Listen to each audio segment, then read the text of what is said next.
And welcome back, folks. I'm so pleased that you're still with us. We are ready to move into the second hour of redefining the Roaring Twenties, moving into a decade of technological advancements and what that means for mediation practice. I would like to reintroduce our wonderful panelists today. We have with us Ann Anderson, Kate Dieter-Meriday, David Niblock, and Angela Gray. Welcome to Hollywood Squares. This is the DRC's version of a game show that hopefully will keep you entertained forever. I'm your co-host and co-contestant, Jem. I'm currently taking a break from my world tour to be here with you today. And please give a warm welcome to my co-host and co-contestant, Minion Mo. Say something, Minion Mo. She's muted. Gotcha. Say hello. Hello, everybody. All right. In square one, we have Tina, as in Tina Turner.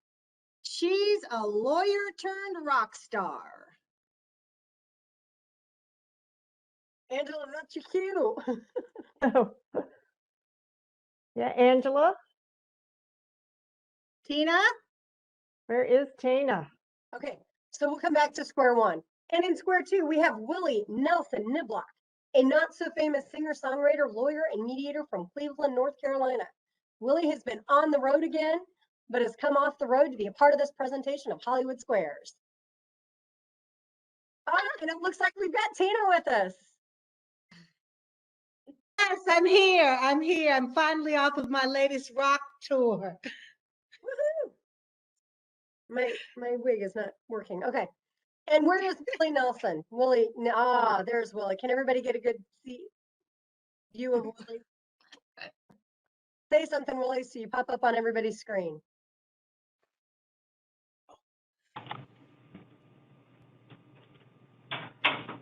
He's too shy. He's tuning his guitar. Willie, are you there? Yeah, Willie. Yeah, I'm here. Willie. I'm here. Can y'all hear me okay? Yes, we can. Got you. Okay. All right, Bill, you want to keep going? All right, in square three, we have Carmen Dieter San Diego, a master thief who uses her skills for good as she travels the world enjoying international capers. Got my passport ready. She's got her. I love it. And least but certainly not last, we have M, not the James Bond M, but M, who is a writer and producer of award-winning movies and films, and who is appearing from her movie studio offices in Hollywood. M, say hello. Hello. All right, so you all know how to play the game. Simply tell us who is telling the truth. After the answers are given by the wonderful celebrities, a poll will pop up on your screen. Make your selection within 30 seconds. After you make your selection, you can go ahead and shrink the box so you can see our wonderful costumes by clicking the X in the top right corner. Please keep in mind that all answers are anonymous, so you will not be graded, judged, or even looked on or frowned upon. So let's get started. Over to you, Mo. All right, this is for Emin and Willie. Starting off with the basics. The mediator is happy to conduct an in-person mediation, but one of the parties does not want to mediate in person. How should the mediation be held? Okay, well, I guess I'll go first with my answer on that. Well, often a mediator has to mediate the mediation before the mediation gets started. So the mediator has to do that before they get started, but this is not one of those cases. This is a case where somebody's told you they're not comfortable, and as a mediator, you're in charge of the location, the type of platform. Some folks like remote mediation, some like in-person mediations. And while generally you have to be flexible, somebody here has told you that they want to mediate remotely. They don't want to be in person. So I like to tell folks as the movie director that sometimes I'm also the orchestra director. So I am not the person who is playing the instrument or making the decisions. I'm just kind of coordinating and helping people get into the space that they need to get into. So what do you do when one person doesn't want to be in person? Well, you need to look at the rules. And so my answer here is that you will allow each of the parties to be in a separate room or a separate office or on their computer, and they can be either with their attorney in their own space or the attorney can be on screen. So that is my answer. Okay, well, I'm up next. Hang on a second. I've learned that I think better when I have my guitar with me, so hold on.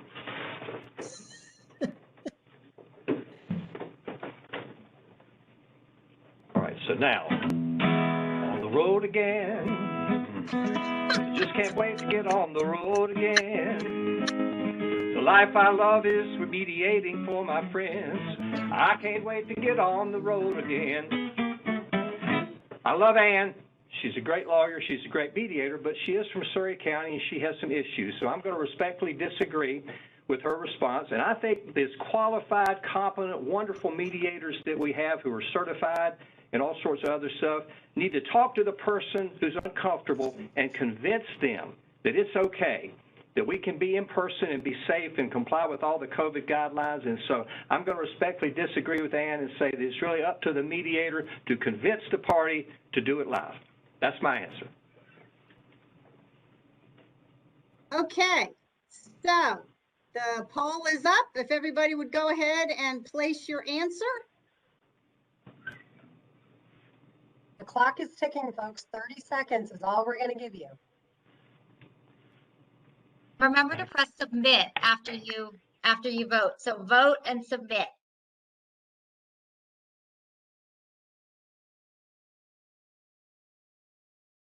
Okay, we ready to give the answer? And closing the poll. Wait, I've got 85 people who haven't answered yet. Maybe we'll give it like a minute. We're getting comments in the comment box. I love it. All right. I've got 72 people who just don't want to answer today. So sad. Okay, right, so the correct answer was M. So M takes it with 91 to 11. So sorry, Willie, you just weren't convincing enough. We're gonna change it that if you do participate and you answer, it's anonymous. But if you don't, we're gonna do a roll call. That would be hysterical. No, M is absolutely correct. If you've got one person who's uncomfortable, then you move it to the next one. So let's get a little more complicated in the next question. What if the party who is willing to meet in person wants to be in the same room as the mediator? So if you take question 1 and add to it that the party who is willing to meet in person wants to be in the same room as the mediator. Carmen and Tina, I'm going to throw this one to you.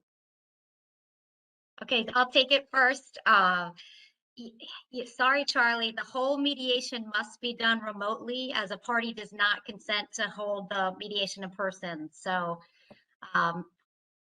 you just have to inform everybody that that's how it is, and there's no getting around it. That's it. You know? Oh, darling, I couldn't disagree with you more. You know, my motto is I just love to live and let live. So I think consent is the key here. If one person wants to be remote and the other person doesn't, so be it. We have to keep rolling. We have to just keep rolling down the mediation. So if one party wants to be remote and the other party wants to be present with the mediator, so be it. Consent. All right, folks, the poll is open. Let's see who's right. Is it Carmen or is it Tina? All right, it's a close one, folks. I've got 13 to 13, 24 to 20, 29 to 28.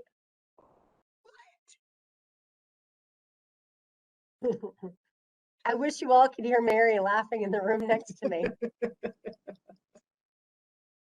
This is fantastic. All right, keep voting, people. Come on, we've only got 90 people voting out of 183. Oh, so you guys did really, really well. I'm going to close the poll. I'm shutting it down. We have got Carmen at 49, Wait 50, and Tina at 46. Closing the poll. We'll have to take this disagreement offline, Tina. I know. Oh, that's awful. I know. And here's the thing, folks, is Tina was right. She fooled you all, or Carmen fooled you all, I should say. Tina is right. As long as you've got consent by the parties, you can absolutely do a hybrid mediation. It's not a problem at all. You just want to make sure that all parties are on the same page. Wow, Tina, I thought you sold it pretty good. I don't know what happened, darling. I really don't know. I don't know either. All right, Mo, moving on to you. Okay, Willie and Carmen, these are for you. Even more complicated. What if the remote party indicates that they are not comfortable with the other party attending in person? Willie, take it away. Okay, let me think for a second. Mamas, don't let your babies grow up to be lawyers. Don't you let them take cases and be known as crooks. Let them pick guitars, drive trucks, or be cooks. Well, the key here, folks, is perception and perspective. And this the perception is the key, and from the party's perspective, it could lead to the remote party feeling that the mediator is biased and allows the one side to be in their office during the mediation. And I think that that should be avoided. There has to be a credibility established and integrity to the process. And so I'm telling you that I think the answer is that the parties should all have to attend remotely. Otherwise, there's potential for a perceived bias by the mediator, which, as you all know, is absolutely to be avoided. So that's Willie's view. I'll say nice try, Willie. You know, it's really cute what you've got going there with the guitar, but let's stick to the rules here. The rules only provide for remote attendance if the parties do not agree. The party who wants to be remote can attend remote. And the parties who want to be in person can attend in person. All right, I'm opening the poll. Let's go, guys. Who's telling the truth? Is it Willie and his music or Carmen?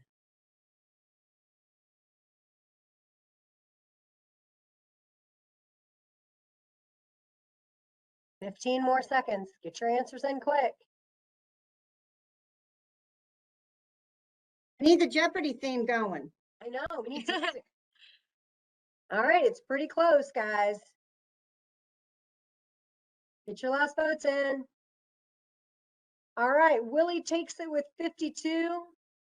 Carmen takes it. Hold on, somebody's chatting and it's messing up my polling view.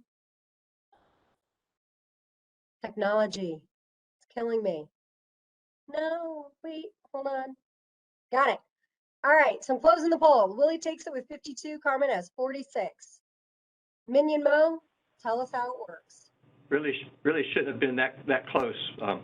And we need to hurry along because Willie has a gig in Colorado tonight. Willie was correct. All right, so something I want you all to be very, very aware of is that if something is going to invite a complaint against you, you don't want to do it. If you've got a party who is uncomfortable with the situation, who tells you straight out of the gate that they're uncomfortable with the situation, odds are it's not going to end well. Someone's going to have buyer's remorse. Somebody's going to come up at the end and say, you know, even though, I agreed to this, they really were, in the room with the person and they were doing this and they had, time and I didn't realize, and I feel like they just got so much more attention. And there may not be a basis for the complaint, but it's not something that you want to mess with. So if somebody gives you reason to stop and say, then that's kind of your key. Use the smell test. Is the hair standing up on the back of your neck? Call me, we'll walk you through it. Most likely I'm going to tell you to jump out, it's not worth it, or to try to step back and be as neutral as possible. Good job, guys. All right.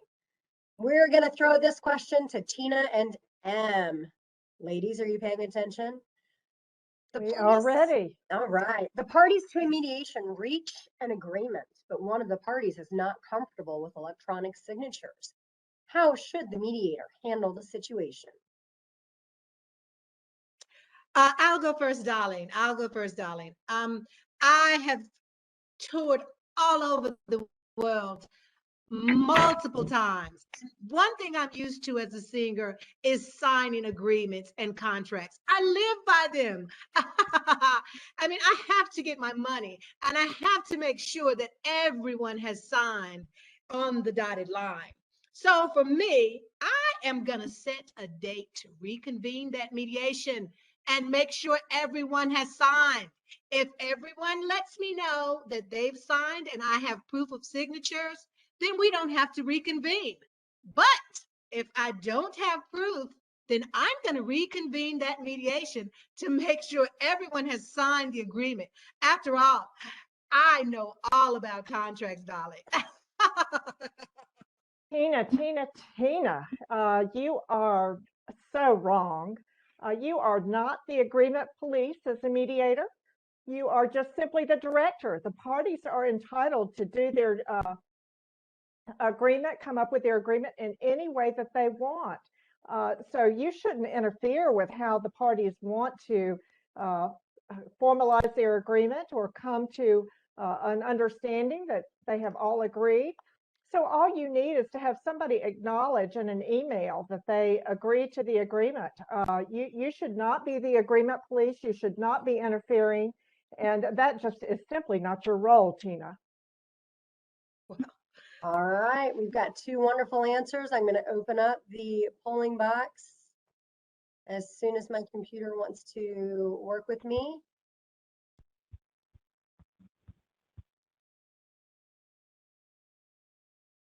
Got it. All right, 30 seconds, folks. Carol, will you address what was in the chat? I think it relates to this question. Yeah, I just actually answered in the chat. So I think so.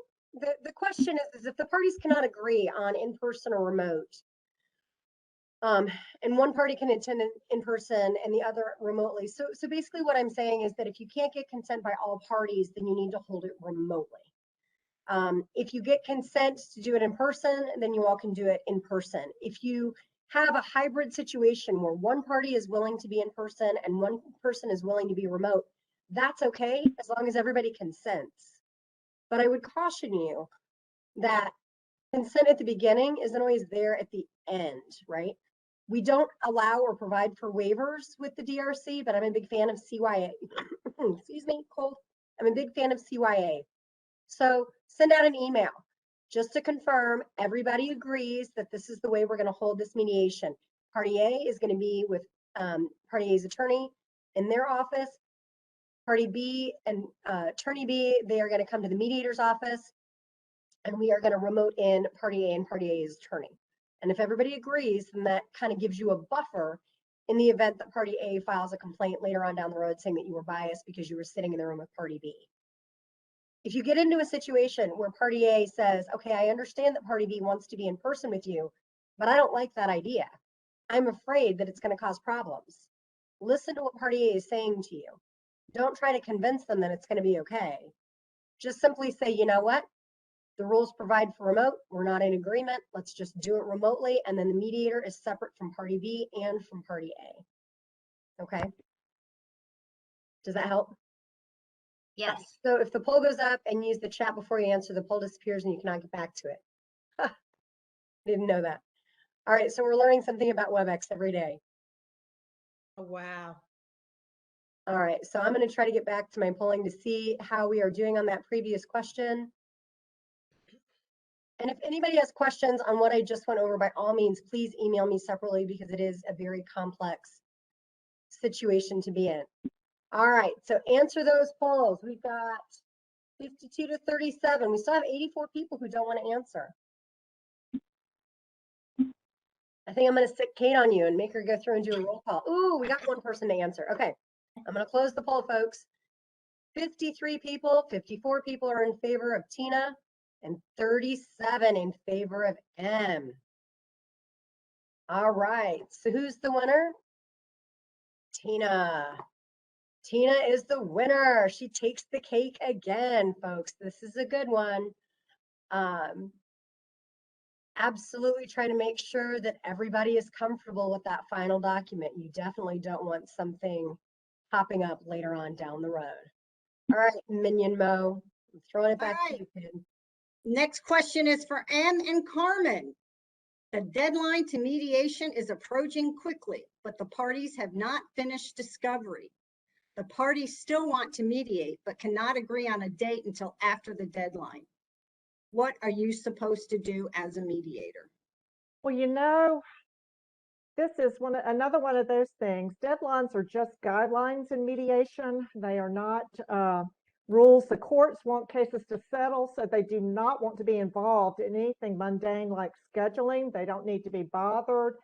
There's not a central time locator for the courts to know that you have to have your mediation report in, or that the mediation has to be conducted. The parties are in charge of their mediation. They get to decide when it's held. And if you hold it past the time for mediation, nobody knows anyway. So you just don't have to worry about that. So my answer is that if all the parties agree to mediate after the deadline, well, you just hold the mediation after the deadline and you don't worry about it because it is up to the parties. Oh, I don't know where you did your mediation certification class, but we need to have some discussions here. The deadline to mediate needs to be extended by the court. The mediator may request an extension of the deadline from the court without the need to involve the parties, or the parties may request an extension by consent. However, when the mediator is doing that, it is really good practice to remember to only include on the form what is required by the form that you submit to the court. The order to extend the deadline must be signed by the judge or their designee. Without court approval, the original stands. It's not just a silly suggestion by the court, It's a rule and it's a guideline that mediators have to comply with. But mediation is just all about self-determination, right? All right, folks, you've got your answers. The poll is open. Who is correct? Is it M or is it Carmen? Wow, people are quick to answer this one. I love it. 15 more seconds.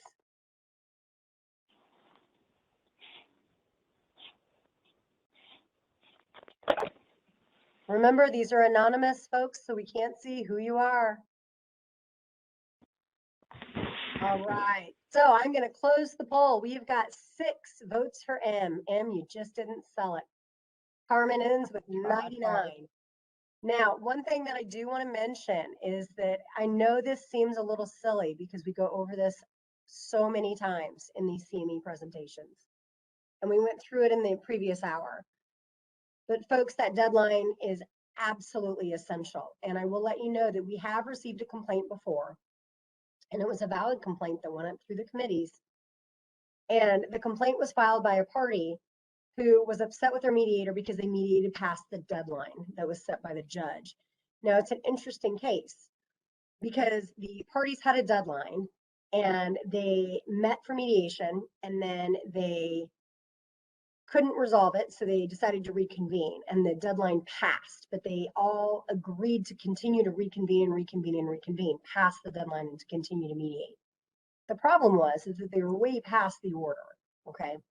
Now, there were mitigating circumstances within the situation, but it's not a complaint that you ever want to deal with. If you wind up mediating past the deadline and somebody's not happy about the result, you're going to wind up talking to me, which is definitely not a fun situation to be in. Just keep in mind, parties, mediators, attorneys are not allowed to overrule court orders. You have a court order deadline, we really need you to stick to that deadline. Okay, I'm off my soapbox and I'm back to Jen. All right, next question, Willie and Tina. Tina, are you awake up there? All right. I stayed out late last night, but I'm fine this morning. All right, you got your water bottle? Yes. Wonderful. All right, what information should the mediator list on the motion for extension of time? So let's see who is paying attention in that first hour. Knock it out of the park, Willie. What do you got for us? All right, let me get my thoughts together. In my mind, I'm gone to Carolina. Can't you see the sunshine? Wait a minute, that's the wrong artist. I guess Willie's a little confused, so please forgive me. Some of the questions today have been very difficult, and I'm really anxious to hear what Tina's going to say because I think she's somewhat confused. But this one is really quite simple. The only thing that should be said is more time is needed in order to preserve the appropriate confidentiality on that form, nothing else of any kind should be indicated or revealed, because we were paying attention earlier, and anything that we say is going to be frowned upon. So the answer is more time needed. Oh, Willie, please, please, Willie, that's absolutely wrong. Absolutely wrong. First of all, more is more. So you have to tell the court more. And so I simply say, tell the court you need more time for discovery. I mean, honestly, isn't that the reason why mediation is always extended? You absolutely need to inform the court. Mediation is needed to be extended so the parties can continue to engage in discovery, or give them some other reason about something that's going on in the case so they can see that the case is progressing, and that way they can make a determination. All right, folks, you've got your answers. Willie is not giving up very much. Tina is providing information on the progress of the case. Let me see if I can get the poll to go. All right, the poll is open. 30 seconds, folks.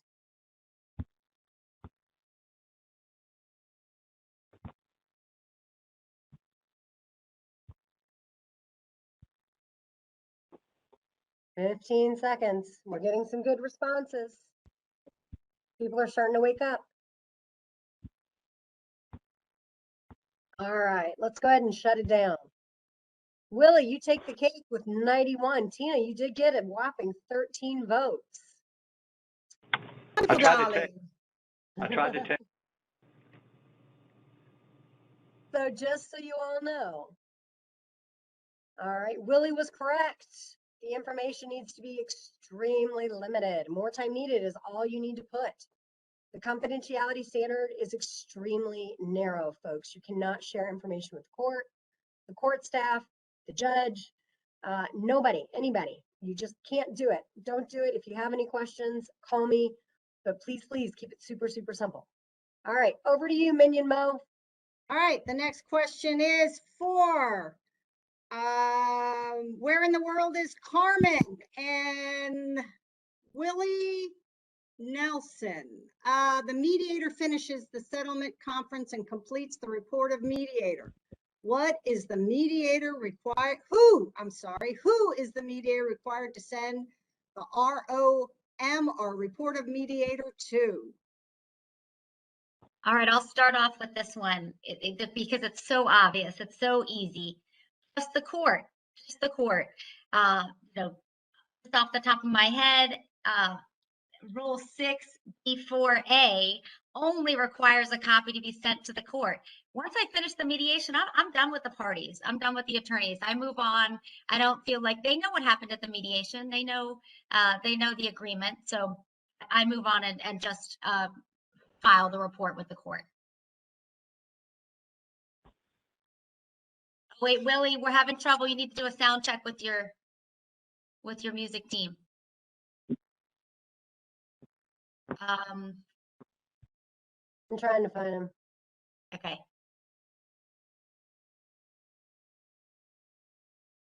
Wait, Willie, you need to unmute on your phone. I'm not sure he's on the phone anymore.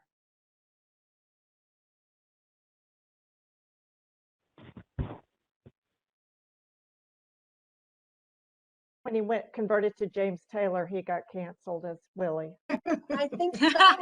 Totally taken down. Yeah, David, you're going to have to call back in. You are not on. I'll call back. Oh, wait, stay. You fixed it.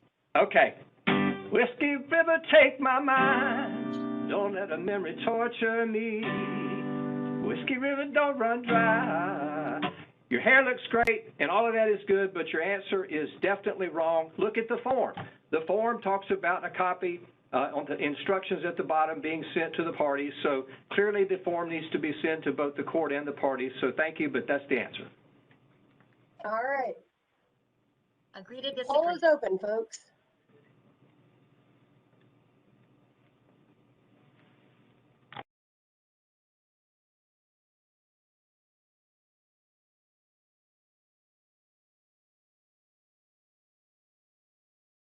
We should have had some side wagers. I don't know ethics of that at the DRC, but in real Hollywood Squares, I think they got some kind of compensation for the number of The squares they right won or answer. something, right? I'm just watching the numbers. I'm mesmerized by this whole like ability to like do polls on a WebEx. It's kind of fun. All right. We have 84 people who have abstained, 83. And we have 12 votes for Carmen and 79 votes for Willie. 80 votes for Willie. I'm closing the poll. All right, Minion Mo, who is correct? All right, whiskey. Willie, you've been drinking too much. Required is the key word in this question. Answer 1 is correct, which is Carmen. As the rules do not provide for the report of mediator, shall be sent to the plaintiff and defendant. However, best practice and the form instructions provide a copy go to the plaintiff and defendant. So you are only required to file it with the court. And so I actually raised this question because I had somebody call and I was talking to another mediator about it, and she said, well, where in the rule is it that you're required to send a copy of the mediator's report to the parties? And it's not in the rule. So, so that's an interesting question, but now it is best practices to do that, to send a copy to the parties. But I've even had a non-party to a mediation call me and ask me for a copy of the mediator's report. They were not a participant, they weren't a party. They wanted to know what happened and specifically who was present, because who was present to them really mattered. So And you sent it right along. I wouldn't provide it. I did not provide it. So, Joking. and told them it was back when they would have to physically go and get a copy from the clerk, and they didn't want to do that, or from the TCA, and they didn't want to do that. Yeah, and that's a really good point. And I was really happy that Anne brought this question up to our group because it is a trick question. We had that in the comments. It's very tricky because if you're a practicing attorney, you're just in the habit of copying everybody. That's what you do. You put everybody on notice, you CYA, and it's just standard. The rules are, I'm not honestly sure why the rules don't provide a copy go to the parties, other than the fact that the mediator is working for the court at this point. So it's their obligation to make sure that the court is notified. Again, as Minion Mo said, it is best practice to go ahead and give a copy to the plaintiff and defendant. The form does state it on there, but it's not required within the rules. So it is not a rule violation if you do not provide a copy to the plaintiff and or the defendant. And M is absolutely spot on.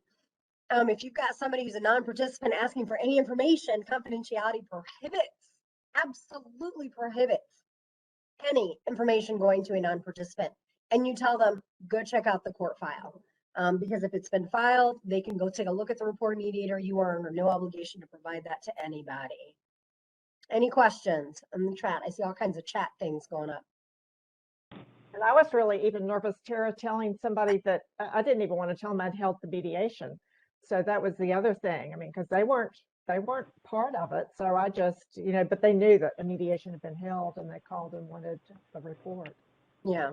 So we've got a great question in the chat box, but I'm going to hold off on the question and try to get through the rest of our program. The question is, what do you do for signatures for remote mediations?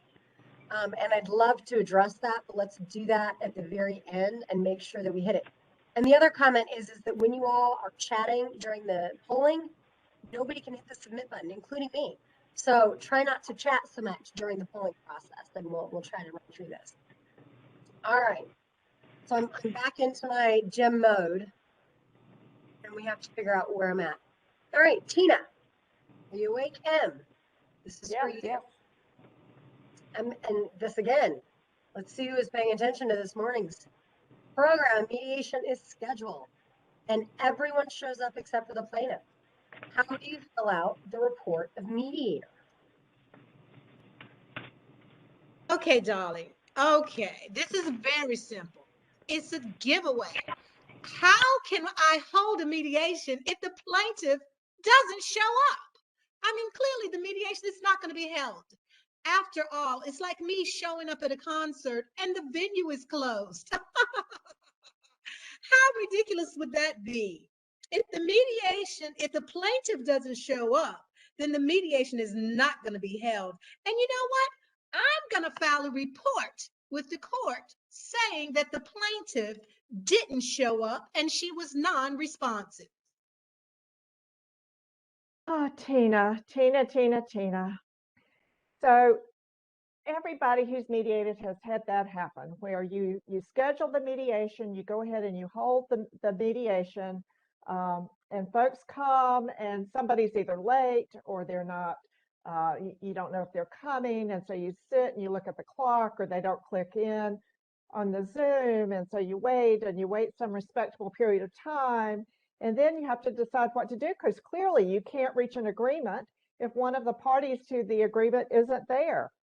But you as a mediator, you've scheduled it, you've notified the parties, you've had a place or a Zoom link that's been sent to them, and so the person just doesn't show up, then that's their problem. So my answer is that you report to the court that there's an impasse, you list on the form who is in attendance, and what happens afterwards is really up to the parties. That's not your responsibility. You've done what you were supposed to do. You don't want to have a complaint filed against you for not holding the mediation. And you've done that, and you've given notice, and you've complied with the rules. So the show must go on, whether or not the venue door is closed or not. So that's my answer. You report to the court that there's an impasse. And there you have it. All right, the poll is open. Who is telling the truth? Is it Rockstar Tina or Brilliant Writer M? 20 seconds left to get your vote in, folks.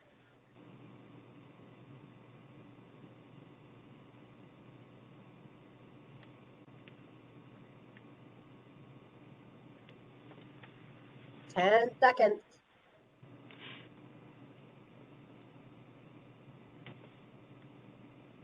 All right, we are going to close the poll. Tina, you have received 24 votes. M, you take the cake with 70 votes. And folks, I have to tell you that M is the correct answer. All other parties complied with the court order and attended the mediation. We are all good. Keep in mind that the reporting mediator is one of those things that you can report information to the court. It is allowed within the rules and the statutory language that we have, but you want to keep the answers minimal at best. All right, good job, everybody. Minion Mo. All right, Willie and Carmen, as a follow-up, the matter ends in impasse. Can the mediator continue to work with the parties to mediate the matter? Willie, why don't you sing us into your answer? Here's what I want to ask. I want to ask Tina if she would like to get together and jam, and if she recognizes this song.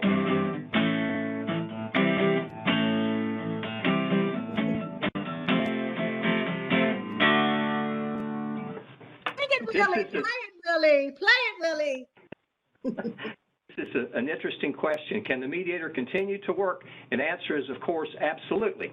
The mediation process is no longer under the court order, but the parties can certainly voluntarily mediate at any time. In fact, that happens very frequently.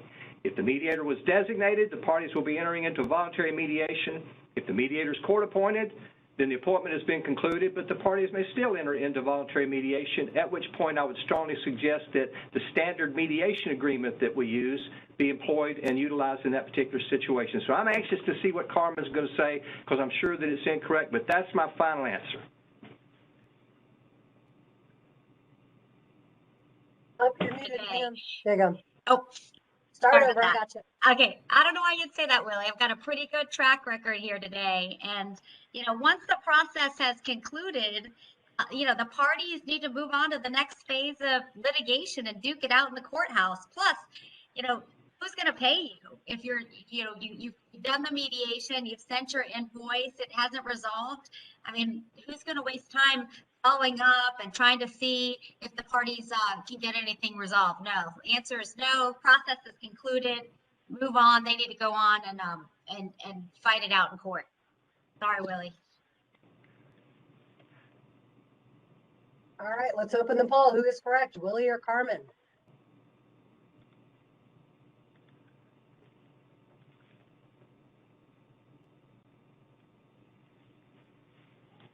All right, 15 seconds. A few more people voting. Remember, it's anonymous. We still have 80 people who have fallen asleep.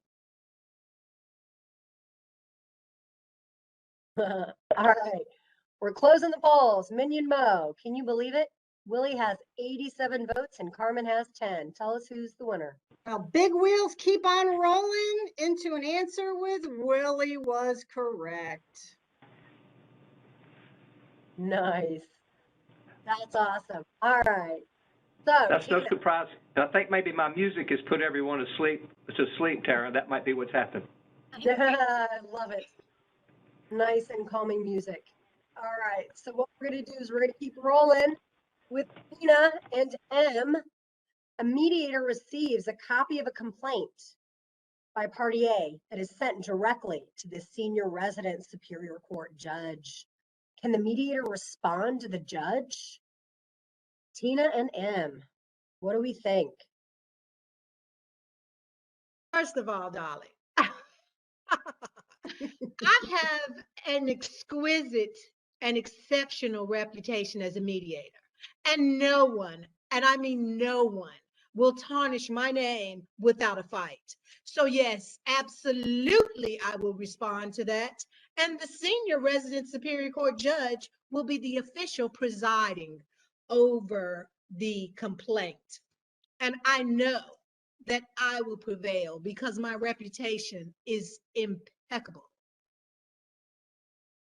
Well, Tina, I would not argue with you about your reputation. However, we all know that these things happen, that someone can file an unfounded complaint and address it to someone like the Superior Court judge. But no, you cannot respond. Don't forget how strict confidentiality is for mediators. Standard 3 prevents a mediator from defending honor against nasty grams to judges, to colleagues, to Yelp, to Facebook, to TikTok, to Google, to the Mount Airy News. You cannot defend yourself in any way except if a complaint is filed with the state bar, the DRC, or other professional licensing board governed by the General Assembly. If you respond, you're going to get yourself into deeper trouble. So no. My answer is no. You might be tempted, but don't do that. All right, I think M's answer is no, and Tina is rolling with it. So let's open the poll. Ladies and gentlemen, who is telling the truth? Is it Tina with her rockin' answer or M with her insistence on no?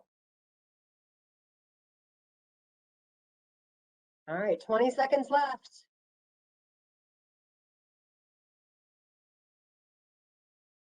Few seconds, last chance.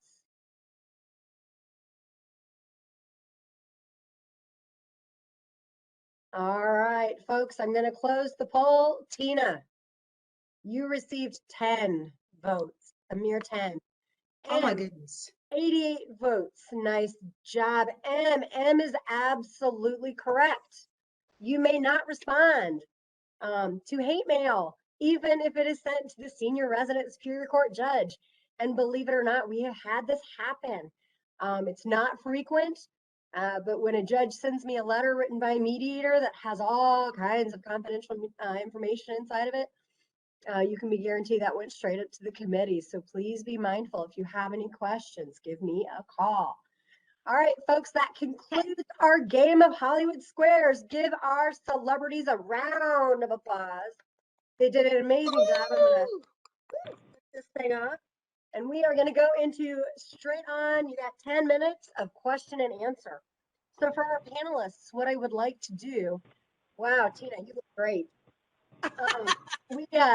We did have a great question, and I would like for each of the mediators to address it because I think that everybody's going to have something a little bit different regarding this. But this is about e-signatures and remote mediations.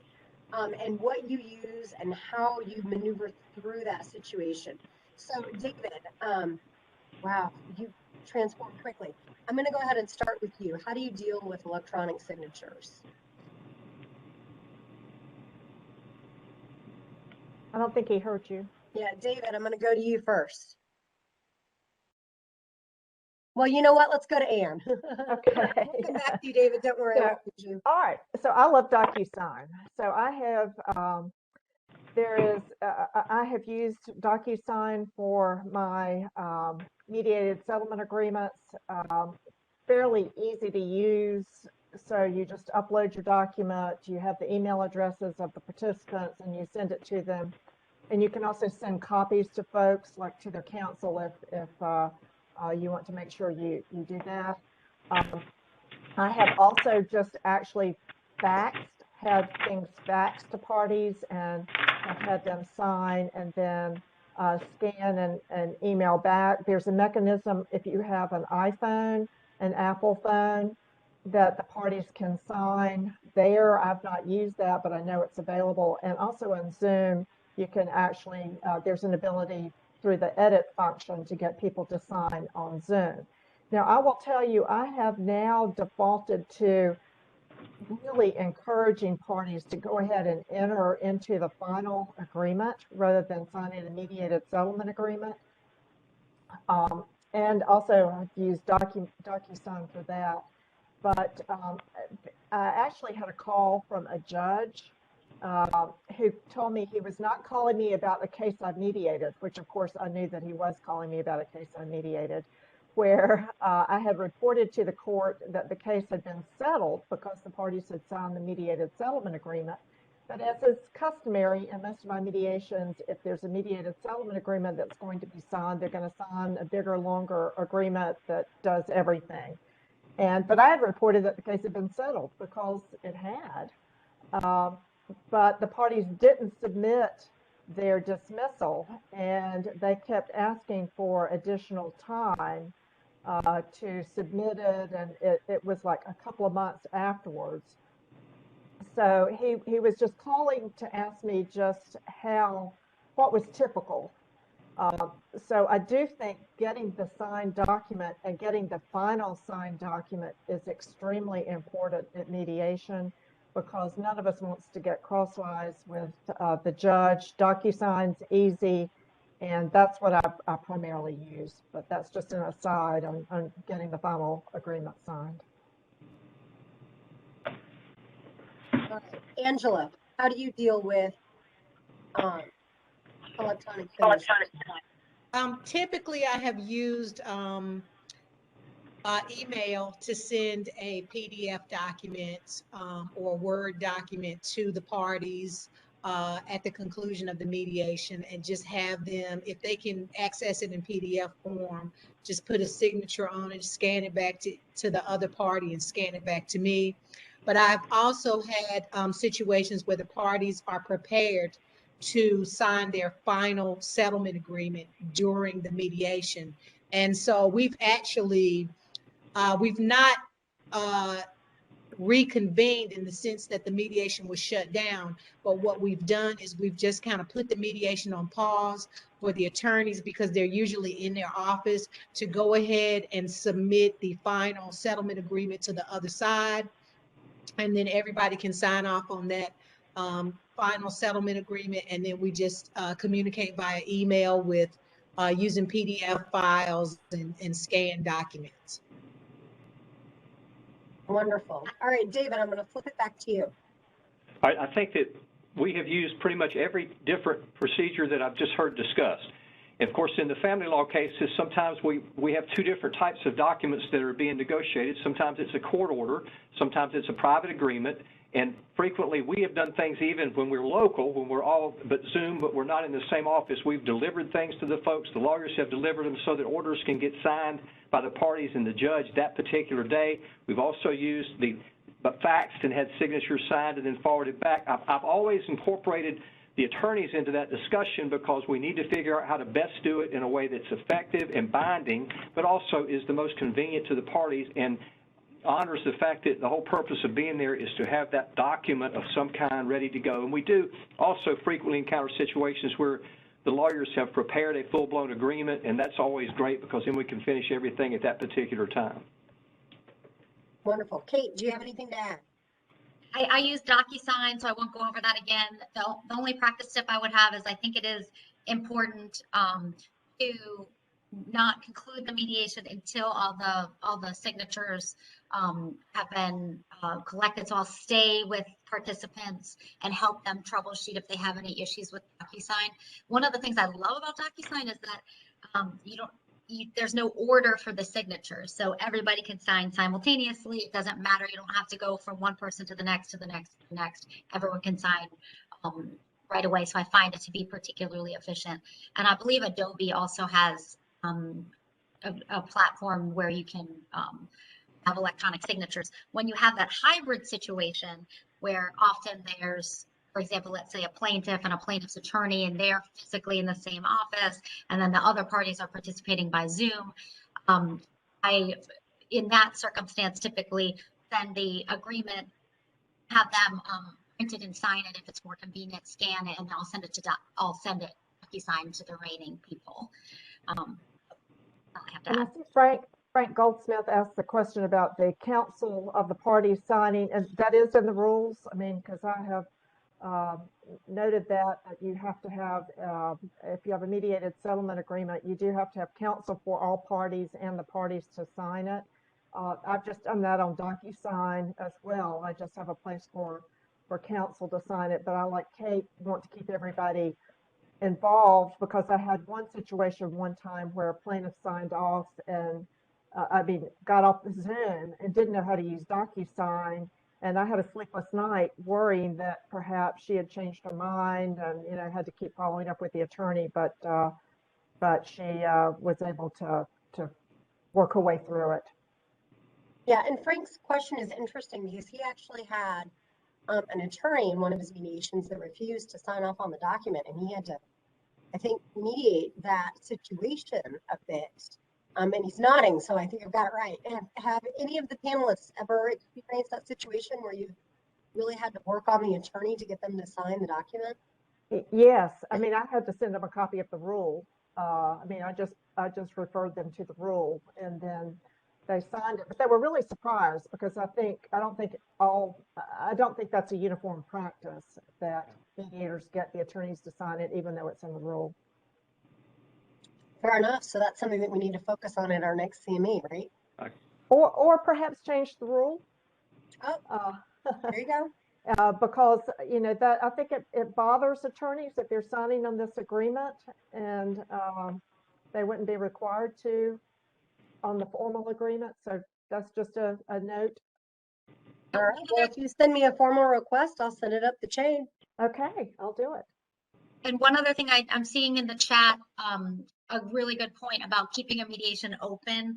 And I've had some circumstances where there have been the bones of an agreement and the parties wanted to enter into a contingent agreement pending authorization, for example, by defendants to get additional settlement authority or what have you.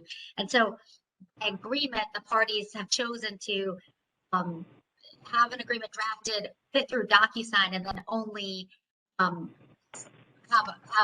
some of the parties sign it. And it in that circumstance has help the parties to resolve the matter. Once it's resolved, they can just sign it in Docusign and it circulates to everyone. So anyway, I've done that a few times. It's been very effective. And Tara, one thing recently too, I've had a situation where somebody wanted somebody else to sign, and we've had to work through that. I've had on their behalf if they weren't present in the mediation. I actually had mediation the other day where one of the co-defendants had the power of attorney for an absent party to sign on behalf of the absent party. So I know those are questions, and how that would work on Docusign. I guess you would just do the same thing. So they're signing on behalf of the party. Right. So, and that brings us to a really good point. So you all, we have brand new rules. I think almost every single one of our rule sets was affected and signed, amended by the Supreme Court on August 25th. They went into effect on October 1st. During this presentation, I just got the email from Grant Buckner over at the Supreme Court that our rules have been codified and put up. So the new rule sets are actually on the Supreme Court's website, which is wonderful. And below the codified set, you will be able to look at all of the recent changes. So it's a great way to track what has changed. It's redlined and underlined for you. But I want you all to know that the MSC and the clerk rules alone now have new legislation, and it's within the rules that a designee may sign on behalf of a party so long as they have written authority. I've had a lot of questions about what does written authority mean? And that is a very good question. And it's something that we're going to have to work through as we move. But for me, if you've got an email, if you've got an electronic transaction, handwritten power of attorney, it is not something that was meant to be used to avoid attending the mediation. It was something that was intended to be used for people who have no stake in the game and really don't need to be at the mediation. Okay. So clearly we did not include family financial rules in this because family financial parties need to be present. You cannot divide an estate and, equitable distribution without both parties there fighting over it. But that is a new change. So if you have any questions about that, by all means, I want you to reach out to me. The other thing that I want to point out on the rule change is that we have extended your reporting time to the Dispute Resolution Commission should you ever receive a letter of notice or pending grievance from any regulatory body in North Carolina. So if you are licensed in North Carolina, whether it's the state bar or the medical board or whatever, if you receive a letter of a notice of grievance, you have 30 days from when your response for the grievance is due to the regulatory body to report to the DRC. We are trying to give mediators more time to deal with the issue and to deal with the regulatory body first, and then come back and give us notice for the DRC. So please be mindful that you still need to report, but you do have an extension. That extension is only applicable for grievances. Everything else is a 30-day reporting period. Bankruptcies, liens, civil judgments, criminal activity, etc. All the fun stuff that you kind of cringe at. Should any of that happen, you need to put us on notice. It does not mean anything will happen, but we need to have it in your file and make sure that you report it within 30 days. And then I also wanted to point out that Wade Harrison put up in the chat a very great point that as of January, it looks like House Bill 776 was passed, and as of January, remote online notarization will be available for family agreements. I've had a lot of people ask me about e-notaries. That's not my bailiwick. I send people to the Secretary of State. I don't know how comfortable I would be using them, but that's just my own paranoia. I know that there are a lot of people that do use e-notaries, and they've so far worked really well. So I don't know if that's necessarily a question that I can answer, but it's great information to have. Before we wrap up this portion of the 2-hour panel, does anybody have any final questions? All right, well, I would sincerely like to thank Angela Gray, M. Ann Anderson, David Niblock, and Kate Dieter-Meriday for participating in today's event.